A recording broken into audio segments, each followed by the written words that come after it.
내일 살펴보는 신명기 29장 29절 말씀 다시 한번 읽겠습니다.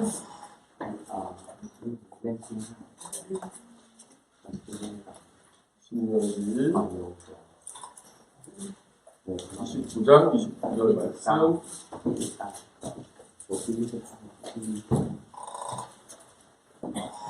이제 한 목소리로 공독하겠습니다.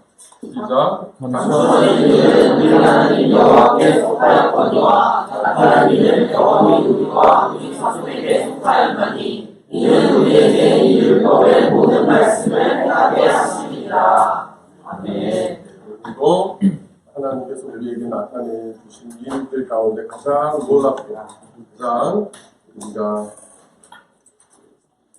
자세히 우리 평생 알아가야 할 예수 그리스도에 대해서 살펴보도록 하겠습니다. 오늘은 3시간에 걸쳐서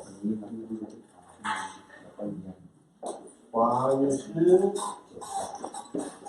그리스도, 그 다음에 두 번째 시간은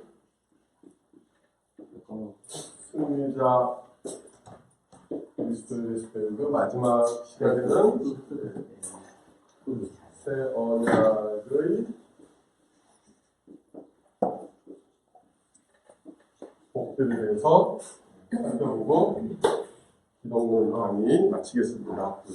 자, 우리가 이제 지난 첫 시간, 둘째 시간에는 예수 그리스도께서 누구신가 하는 것을 배웠어요. 그래서 때가 차서 하나님께서 2000년 전에 이 땅에 보내주신 예수 그리스도가 어떤 분이신가 하는 것을 배웠고, 가장 이제 역사적으로 핵심 쟁점이었던 예수 그리스도의 한 인격의 두 본성, 신인 양성이 어떻게 그분 안에 신비롭게 연합되어 있고 두 본성이 혼합되지 않고 뒤섞이지 않고 그다음 분리되지 않은 채 그렇게 연합되어서 한 인격 안에 있는가 하는 것을 살펴봤고, 제일 중요한 역사적인 공의회 451년에 열린 칼케돈 공의회가 이제 우리가 공히 따르는 정통 기독론을 발표한 것이고, 지금까지도 칼케돈 공의회를 우리가 고수하면서 그 내용을 따르고 있다 하는 것을 살펴봤고요. 그 다음에 이제 지난 시간에는 그리스도께서 하신 일, 그리스도의 사역에 대해서 살펴봤어요. 특별히 지난 시간에는 이제 선지자이신 그리스도, 또 제사장이신 그리스도, 그리고 그리스도께서 하신 계속 사역에 대해서 네 가지 핵심 쟁점을 살펴봤죠. 여러분 한번 잘 배운 게 많아서 지금 머리에 과학이 걸려서 기억이 안 날지도 모르겠지만, 예수 그리스도의 십자가를 우리가 네 가지 일로 핵심 개념으로 정리할 수 있다고 했습니다. 첫 번째가 뭐였죠, 여러분? 영어로 제가 4개 말씀드렸는데요. 처음에 satisfaction, 그렇죠? 예수 그리스도의 십자가 안에서 하나님의 공의가 만족되었다 하는 것을 배웠고요. 그 다음 propitiation, 이건 뭡니까? 그래서 하나님의 진노가 가라앉았다는 것이죠. 유화라고 했습니다. 그 다음 그 결과 하나님과 우리의 화해가 이루어졌다고 했습니다. reconciliation. 그리고 그 결과 우리가 하나님과 이제 하나님이 우리를 구속, 값주고 사셨다. 그래서 그 구속이 리뎀션, 구속이 이루어졌다는 것을 살펴봤어요. 자, 오늘은 이제 왕이신 그리스도에 대해서 살펴볼 텐데요. 그 전에 먼저 아담의 타락으로 인해서 하나님과 인간 사이에 관계의 변화가 일어났습니다. 하나님의 성품과 본성에는 어떤 변화도 없죠. 근데 하나님과 우리 인간의 관계 사이에는 분명한 균열이, 관계의 균열이 일어났습니다. 그리고 그 죄는 우리 인간 세계, 이 피조 세계에만 영향을 미치는 것이 아니고 하늘에도 하나님 계신 저 지성소에까지 죄가 영향을 미쳤다. 그래서 히브리서가 가르쳐 준 대로 하늘도, 하나님 계신 하늘도 예수 그리스도의 피로 말미암아 정결하게 될 필요가 있다는 것을 우리가 이제 알 수 있고요. 그래서 하늘에 있는 것까지 포함해서 죄와 사탄의 타락으로 인한 모든 악 영향이 예수 그리스도의 십자가로 말미암아 해결되었다 하는 것이죠. 자, 우리가 오늘 예수님의 십자가가 주는 일반적인 복들에 대해서 한번 먼저 살펴보겠습니다.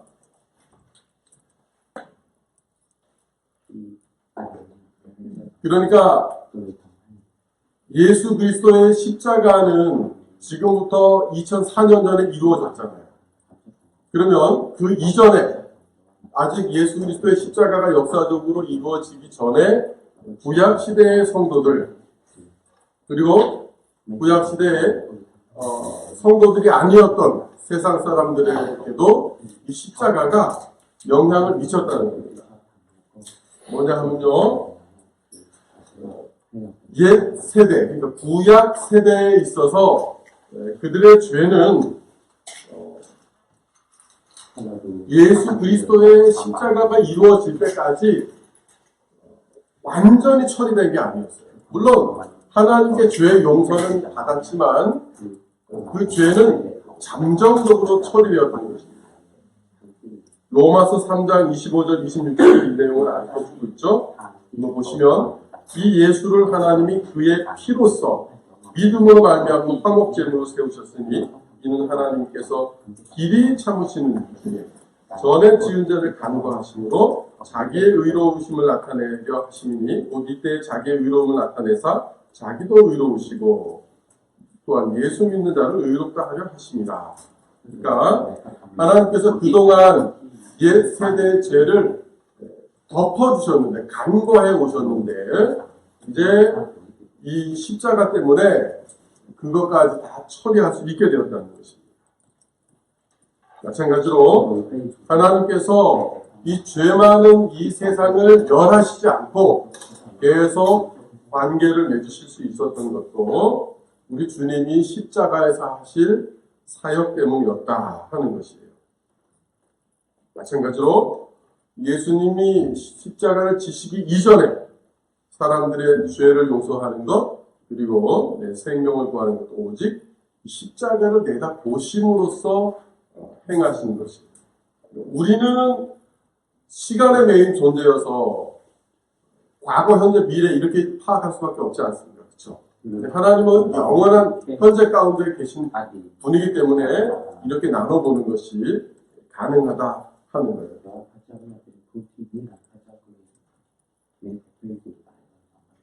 불신자라고 할지라도 자기가 인식하건 인식하지 못하건 주님이 하신 일 때문에 유익을 받고 있다는 거예요. 주님이 십자가를 지지 않으셨으면 죄인들은 즉시 하나님께로부터 완전히 잘려져 나갑니다. 멸망에 들어갈 수밖에 없습니다.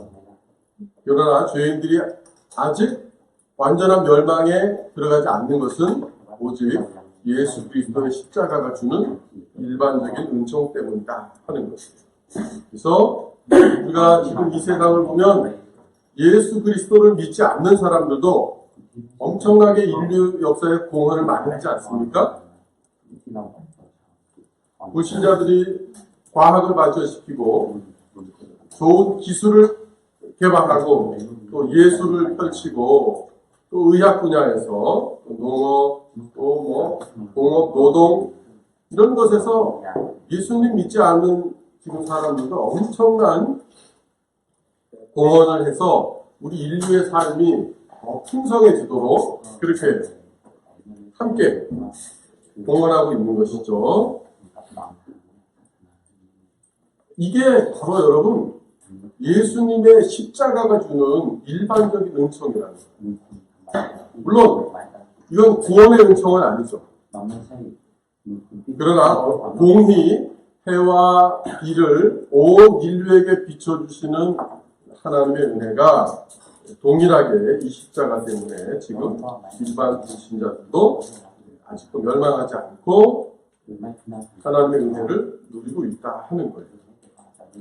그렇기 때문에 하나님의 이런 은총을 사실 받으면 감사하지만 또 반대로 생각해 보면 이런 은총을 받는 중에도 하나님을 예수 그리스도의 십자가를 믿지 않으면 그 죄값이 얼마나 더 무거워질 것인가 그런 것을 우리가 생각하면서 이제 우리가 배운 내용을 여러분 믿지 않는 우리 주위의 사람들에게 우리가 전해야 할 그런 거룩한 의무도 우리가 지고 있다 하는 거예요. 역사적으로도 보면 이 교회가 하나님의 은혜를 크게 받았을 때 그 주위에 있는 일반인들도 은혜를 누렸다는 것을 우리가 알 수 있는데요. 1907년에 평양에 대부흥이 일어났죠. 그때 평양 시내에도 한동안 상당히 많은 일이 일어났습니다. 그래서 여러 범죄가 현저히 줄어들었고 그래서 평양 시내에 정말 평화가 임했는데 교회가 하나님의 은혜를 부흥을 받음으로 인해서 이것이 도시 자체에 영향을 미친 결과다 하는 것이에요. 또 여러분 18세기 영국과 미국에서 대각성이 일어났지 않습니까? 그때 그리스도인들만 유익을 받은 것이 아니고 믿지 않는 사람들도 영향을 받았어요. 하나 예를 들면 영국에서는 부흥의 결과 공장법이 통과됐죠. 이때 아마 제가 알기로 어린아이들 노동이 제한되고 또 사람들이 하루 종일 공장에서 일하던 그런 열악한 현상 가운데서 아마 노동시간에 제약이 생기고 이런 유익이 있었던 것으로 기억하는데 어쨌든 이런 게 예수 그리스도의 십자가로 말미암아 세상 사람들이 누리고 있는 일반적인 은총이다 하는 것이에요. 자, 그러면 이런 십자가의 유익이 이 세상 사람들에게만 있느냐? 아니라는 것이에요. 천사들도 예수 그리스도의 십자가로 말미암아 유익을 받는다 하는 거예요.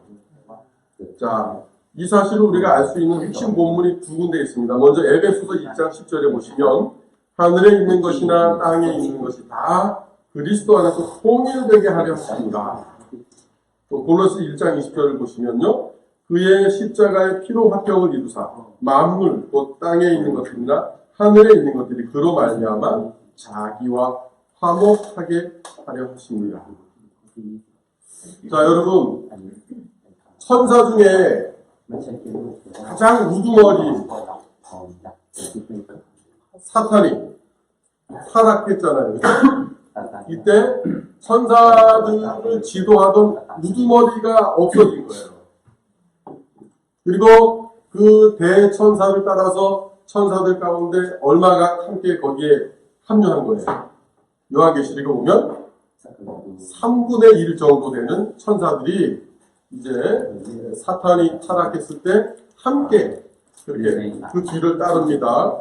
그래서 이 천사들은 중에 그 반란에 가담하지 않은 천사들이 3분의 2가 남았는데 그들의 우두머리가 없어지게 된 결과가 나왔죠. 근데 예수님께서 십자가를 지시고 승천하심으로 인해서 하나님 아버지께로 돌아가셨을 때 예수님이 그 비어있던 천사의 우두머리 자리에 또 앉으셨다 하는 것을 우리가 물론 이것을 인정하지 않는 학자들도 있지만 일반적으로 천사들도 주님이 이 세상에서 지신 십자가로 말미암아서 그런 유익을 얻었다 하는 것을 우리가 알 수 있습니다. 그리고 이 십자가가 미친 영향이 우리 눈에 보이는 일반 피조세계와 하늘의 천사들의 세계뿐 아니고 전 우주적인 결과를 낳았다는 뜻이에요. 로마서 8장에서 사도 바울이 8장 20절에서 이렇게 말하죠. 피조물이 허무한데 굴복하는 것은 자기 뜻이 아니요 오직 굴복하게 하시는 이로 말미암으니라. 그리고 피조물이 아담과 하와의 타락 이후로 지금까지 탄식하고 있다고 했어요. 여러분, 피조물의 탄식을 우리가 들을 수 있습니까? 듣지는 못하고. 근데 성경은 피조물이 탄식하고 있다고 했어요. 언제까지? 하나님의 아들들이 나타나는. 이게 무슨 말이에요? 하나님의 아들들. 즉, 부활한 죄가 완전히 제거되고 새 세상에서 하나님의 자녀들이, 하나님의 아들들이 나타날 때 이제 피조물들도 더 이상 인간으로 인해서 자기들에게 왔던 그 죄의 악영향에서 노임받는다는 거죠. 그래서 이 기다린다는 때 목을 떼고 기다린다는 거예요. 원어로 보면. 여러분, 피조물들에게도 우리가 미안해야 돼요. 인간의 타락 때문에 피조세계 전체 그리고 이 지구뿐만 아니라 우주 전체에 죄가 악영향을 미쳤다는 거예요. 그리고 그래서 십자가는 우리가 하나님과 화해하는 것뿐만 아니고 이 피조물도 하나님과 다시 올바른 관계에 들어가는 것이고 궁극적으로 전 우주가 하나님 안에서 다시 새롭게 되는 결과를 낳는다는 것이에요. 그래서 베드로 사도는 베드로서 3장 17절에서 최후에 의가 있는 곳인 새 하늘과 새 땅이 우리에게 올 것이다 하는 것을 예언해 주고 있습니다. 새 하늘과 새 땅에서 저와 여러분이 사는 것을 한번 상상해 보세요. 부활체를 입으면 어떻게 됩니까? 공간의 영향을 덜 받을 우리가 상상할 수 있죠. 이걸 어떻게 상상할 수 있습니까? 한번 성경에서 그 예를 한번 생각해 보세요. 그거 이제 부활 전이에요. 예수님의 신성을 보여주는 사건. 부활 후에 예수님이 제자들에게 나타나셨잖아요. 근데 그때 문이 잠겨 있다 그랬잖아요. 근데 예수님이 문을 열지 않고 그냥 나타났죠.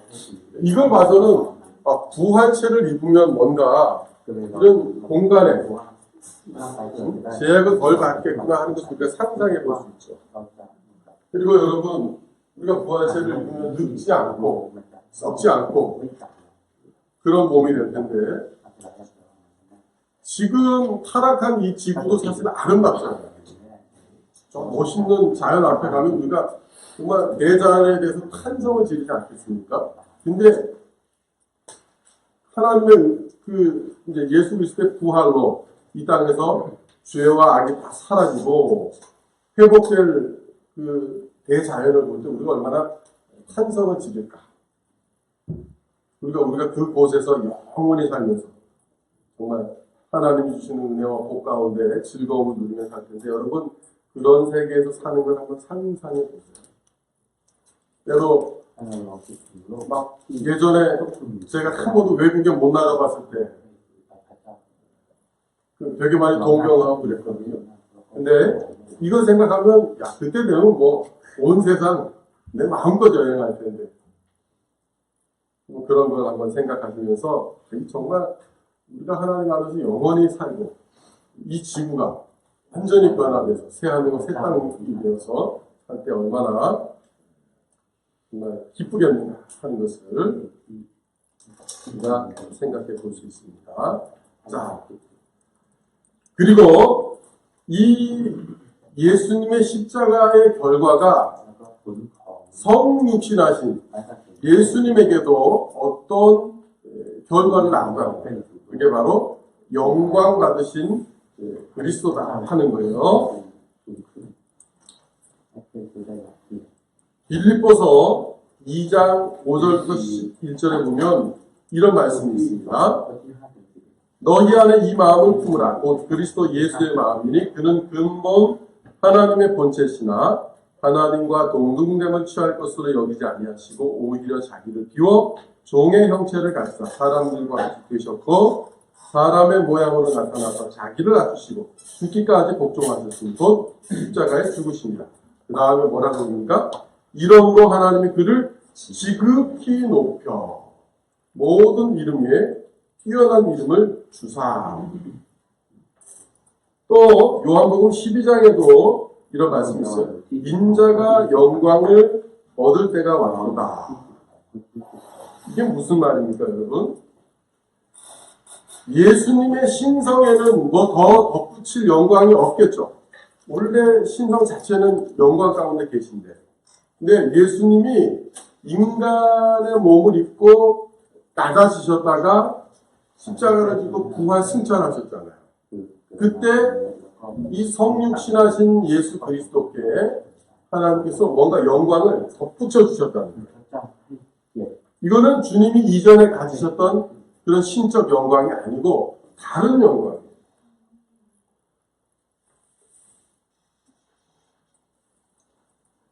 주님은 부활하시고 승천하신 다음에 더 이상 이제 낮아지신 상태에 계신 게 아니에요. 그렇죠? 예수님 비하하신 다음에 승귀하셨잖아요. 그래서 예수님 분명히 높아지셨는데 이것은 예수 그리스도의 신적인 영광을 말하는 것이 아니고 이 땅에 성육신하심으로 인해서 낮아졌다가 높아지셨을 때 주님께 부여된 영광, 하나님 아버지께서 모든 이름 위에 뛰어난 이름을 주사했을 때 그 영광인데 이게 바로 예수님이 십자가에서 죽기까지 순종하심으로 인해 받으신 영광이라는 거예요. 자, 이게 이제 우리와의 관계에서 왜 중요하냐 하는 거예요. 왜? 예수님이 영광 받는 게 우리에게도 영향이 있습니다. 왜 그렇습니까? 예수님이 우리를 대표한 새 인류의 대표시지 않습니까? 예. 그렇기 때문에 이제 우리도 주님 안에서 영화롭게 될 것을 미리 보여주는 거예요. 우리가 얼마나 하나님의 자녀로서 하나님 안에서 영광스럽게 될 것인가. 성육신하시고 고난받으시고 십자가에 죽으시고 부활 승천하신 예수 그리스도의 영광을 보면 우리도 장차 얼마나 영광스럽게 될 것인가 하는 것을 미리 상상해 볼 수 있는 것입니다.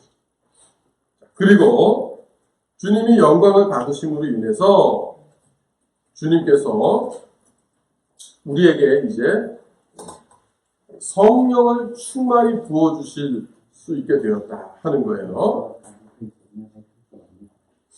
요한복음 7장 39절에 이런 말씀이 있습니다. 예수께서 아직 영광을 받지 않으셨으므로 성령이 아직 그들에게 계시지 아니하시더라. 이 말씀은 뭐예요? 예수님이 영광을 받으셔야만 우리에게 성령이 임하신다는 거예요. 그렇죠? 그래서 베드로가 예수님이 승천하신 다음에 사람들한테 설교하면서 이렇게 말합니다. 하나님이 오른손으로 예수를 높이심에 그가 약속하신 성령을 아버지께 받아서 너희가 보고 듣는 이것을 부어주셨느니라. 오순절에 제자들이 세상에서 모였을 때 다락방에 그 성령의 불이 임하잖아요. 오순절 사건이에요. 사람들이 놀라니까 저 사람들 대낮부터 술 취했다 이러니까 베드로가 그게 아니다. 하나님 오른손으로 높이신 예수께서 지금 너희가 보고 듣는 그 일을 행하셨다 하는 거예요. 그래서 예수님께서 하나님을 다시 살리시고 또 주님으로 높이시고 그리고 주님에게 약속하셨던 그 성령의 선물을 이제 교회에 부어주셔서 교회를 신약 교회를 이 땅에 출현시키는 사건. 이 모든 게 여러분 십자가로 말미암아 일어난 사건이라는 거예요. 그리고 이게 예수님이 속죄하신 직접적인 결과물이다 하는 겁니다. 그리고 예수님이 이렇게 성령을 부어주셨을 뿐만 아니라 하늘에 올라가신 다음에 각 교회의 지체들에게 섬길 수 있는 각각의 은사를 또 선물로 주십니다. 자, 저는 그래서 목회자로서 성경을 가르치는 사람으로서 주님이 주신 은사를 따라 여러분을 섬기고 있고, 여러분 또 여러분 이제 삶의 자리에서 앞으로 하나님이 주시는 위치에서 또 각자 섬기실 교회에서 하나님 주시는 은사를 따라 그렇게 섬길 수 있는 거예요. 자, 이 은사들을 주시는 것도 주님이 십자가를 지시고 높아지심의 결과다 하는 겁니다. 자, 이제 우리가 드디어 왕 되신 그리스도의 이 놀랍고 영광스러운 사실을 한번 구체적으로 살펴보겠습니다. 우리가 주님이 중보자로서 행하신 그 세 직분, 선지자, 제사장의 직분을 살펴봤고요. 또 지금 살펴보는 것은 왕으로서 십자가에서 행하신 그 사역의 직접적인 결과였습니다. 자, 예수님의 그 왕권을 우리가 살펴보면 중보적 왕권을 이제 성육신하기 이전 영원하신 성자 하나님으로서 중보적 왕으로 임명되셨다는 것을 우리가 먼저 기억해야 됩니다. 예수님께서 아직 시간이 창조되기 전, 영원전에 성부 하나님과 삼위일체 하나님만 계실 때 이 중보적 왕으로 임명받았다는 것을 에베소서 1장 4절이 밝히고 있어요. 거기 보면 창세 전에라는 말씀이 나옵니다. 세상이 창조되기 전에, 즉 아무 피조물도 없던 영원 속에서 예수님이 중보적 왕으로서 하나님에 의해서 임명을 받으셨어요. 이것을 이제 신학에서는 성부와 성자 간에 이루어진 구속의 협약이라고 이렇게 부릅니다. 이거는 시간 속에서 이루어지는 일이 아닙니다. 영원 속에서 이루어지는 거예요. 그리고 영원 속에서 성자에게 죄 지은 인류를 대신해서 이제 중보자로서 이렇게 하나님께서 임무를 맡기시는 것이죠. 그래서 우리 구원의 일 전체가 중보자이시고 왕이신 우리 예수 그리스도의 손에 맡겨졌고, 그리고 이제 시간이 만들어진 다음에 때가 찼을 때 그 중보적 왕권을 이 역사 가운데서 행하시려고 예수님이 우리 가운데 오셨다 하는 것입니다. 그리고 성자는 타락 직후부터 이 중보적 왕권을 행사하셨습니다. 자, 아담과 하와가 타락했을 때 만약 예수님이 이 중보자로서 역할을 하지 않으셨으면 아담과 하와는 즉시 멸망으로 들어갔습니다.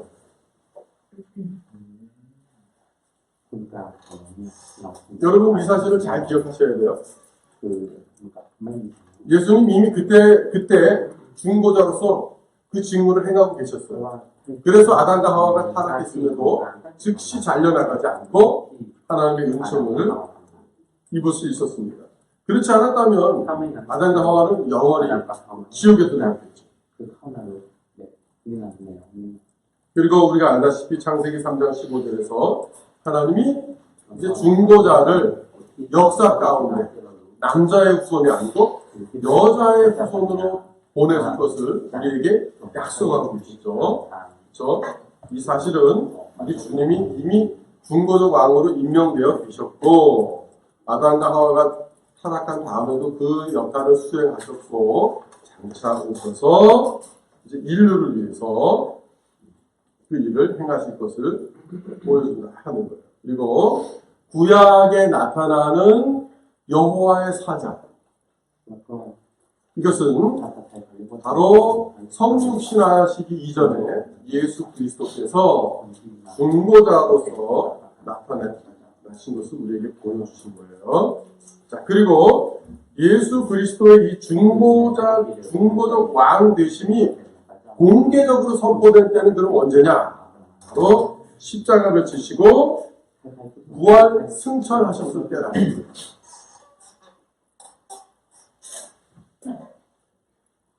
예수님은 이 땅에 사람들 가운데 계실 때도 왕이셨지만 그때는 보좌에 앉지 않으셨죠.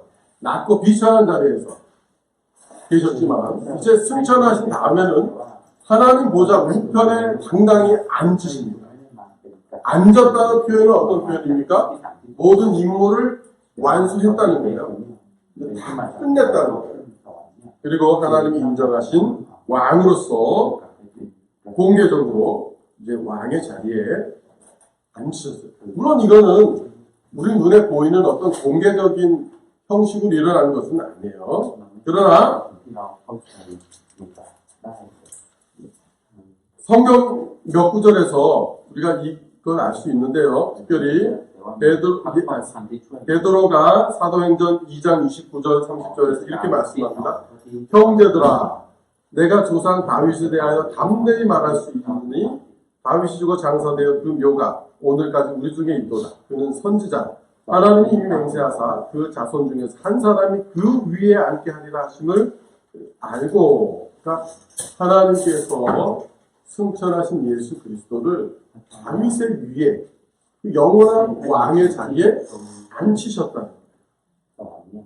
그리고 베드로가 이어서 36절에서 그런즉 이스라엘 온 집은 확실히 알지니 너희가 십자가에 못 박은 이 예수를 하나님이 주와 그리스도가 되게 하셨는데 하나님이 인정하시고 온 세상 왕으로 공식적으로 했다는 이 선포입니다. 그래서 주님이 지금 우리를 위해서 중보하시는 왕으로서 보좌에 앉아 계십니다. 그래서 여러분, 주님이 말씀하신 광야에서 첫 시험 받은 다음에 사람들에게 외친 첫 말이 뭡니까? 회개하라. 하나님 나라가 가까이 왔느니라 그러셨잖아요. 그리고 주님이 이렇게 공개적인 왕으로 하나님 보좌 우편에 앉음으로써 이제 그 나라가 우리 가운데 완전히 임했죠? 자, 그리스도의 나라가 임했는데 그러면 그리스도의 왕 되심이 우리에게 어떻게 나타나냐는 거예요. 저와 여러분 그리스도인이잖아요. 그리스도인이 어떤 의미입니까? 그리스도를 따른다는 거잖아요. 그리스도를 나의 주, 구주, 왕으로 따른다는 것이 그리스도인의 의미 아닙니까? 우리가 그렇게 고백하고 있는데, 그러면 여러분, 세상은 그리스도를 따르지 않고 저와 여러분은 그리스도를 따르는데 어떻게 따르냐는 거예요.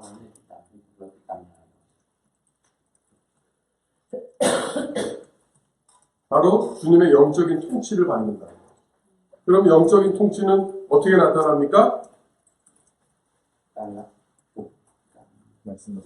그렇죠. 제일 중요한 거예요. 저와 여러분이 예수 그리스도를 따른다 그러면서 하나님 말씀을 따르지 않으면 그건 고백과 행위가 일치하지 않는 거예요. 그 성경이 말하는 믿음이 아니에요. 저와 여러분이 그리스도를 따른다고 그러면서 성령의 인도하심에 전혀 반응하지 않는다? 그 그리스도를 왕으로 따르는 게 아니다 하는 거예요. 교회는 곧 하나님 나라는 아니지만 그래도 하나님 나라는 교회 안에 지금 이 세상에 임하고 있어요. 그래서 하나님은 자기 백성을 지금 외적으로 물리적으로 다스리시는 것이 아니고 자기 백성을 영적으로 다스리십니다. 영적으로.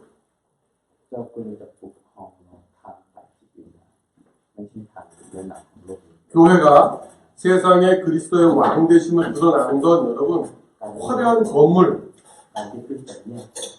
어떤 교회가 세상에 힘을 과시함으로써 되는 게 아니에요.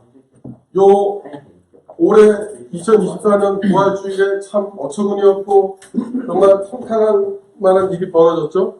어떤 일입니까? 서울의 모 큰 교회에서 대통령과 권세자들을 불러놓고 예수 그리스도를 믿지 않고 공식적으로 우상을 섬기는 사람에게 성찬식을 행했습니다. 성찬을 모독한 거고, 근데 정말 여러분 역사적으로 수치스러운 사건입니다. 그렇게 해서 교회가 이 땅에 권세를 그렇게 시위에 맞자 그게 하나님의 영광 받으시는 걸까요? 여러분 우리 이거 가슴 아파야 됩니다. 이런 일이 우리가 사는 이 시대에 일어났다는 거 가슴 아파야 돼요. 왜? 우리가 온 그리스도의 몸의 한 지체가 되기 때문에 우리가 비록 이곳에서 직접적인 3년을 하지 않았다 그래도 우리 정말 가슴 아파하면서 주님 앞에 기도해야 돼요. 주님의 왕되심은 그런 식으로 드러나는 게 아니잖아요. 물론 장차 주님의 왕되심은 이제 우리 눈앞에 보이게 그렇게 드러날 거예요. 그러나 지금은 그런 식으로 드러나는 게 아니다.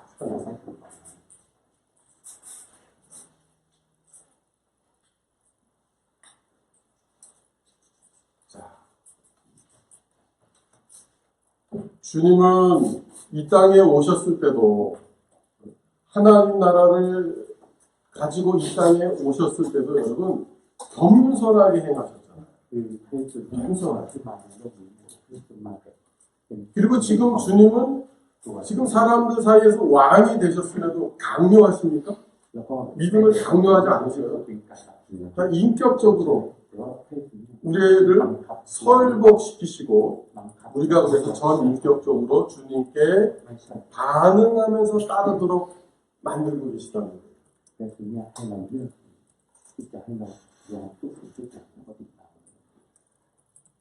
교회도 지금 이 세상에서 하나님 나라를 증거하는 그 사명을 지녔는데 주님이 가신 그 길로 가야지.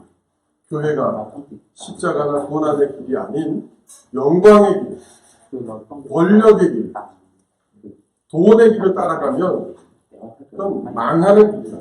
망하는 길.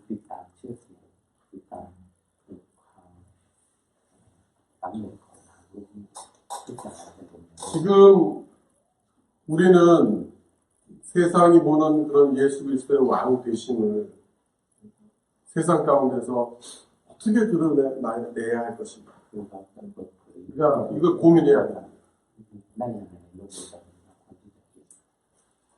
저와 여러분이 어떻게 세상에 나가서 소금과 빛의 사명을 감당하면서 나는 그리스도를 따르는 왕의 자녀로서 이 세상에 살아갈 것인가.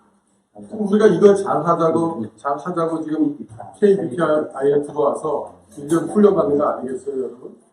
이건 1년 훈련받고 그런 제자가 되어서 여러분이 세상에서 영향력을 발휘하지 못하면 여러분 시간 낭비, 돈 낭비하는 거예요.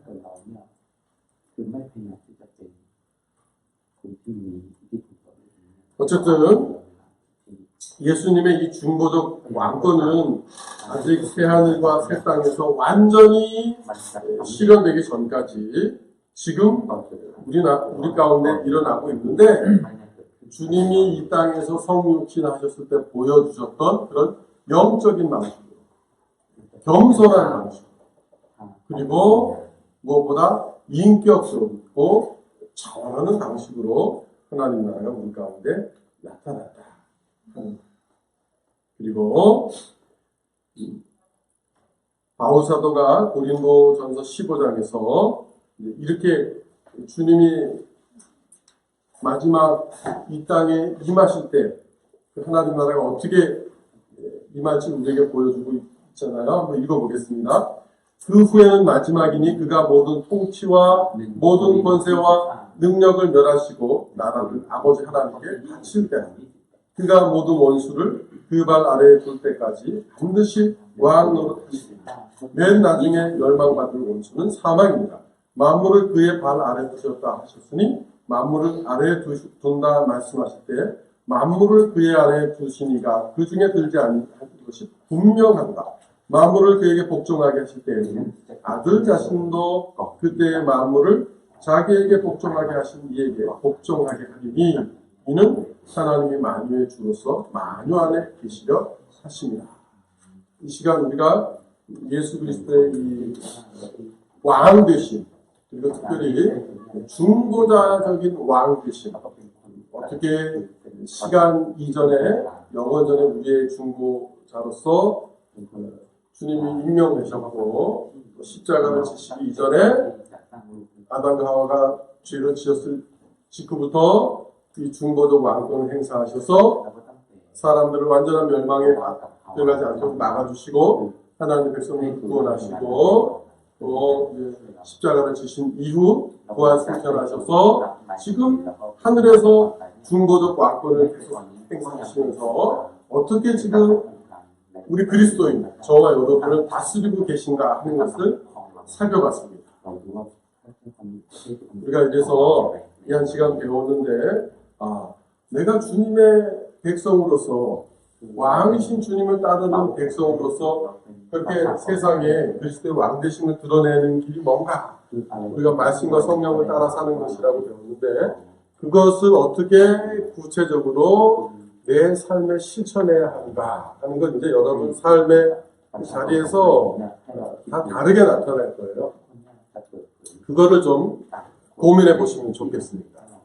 내가 어떻게 주님의 왕 되심을 드러내면서 그리스도인으로서 청년으로서 앞으로 나에게 주어진 인생을 살아낼 것인가 이에 당면 과제고 계속되는 고민이 되어야 하겠다 하는 것이에요. 첫 시간 이렇게 마칩니다.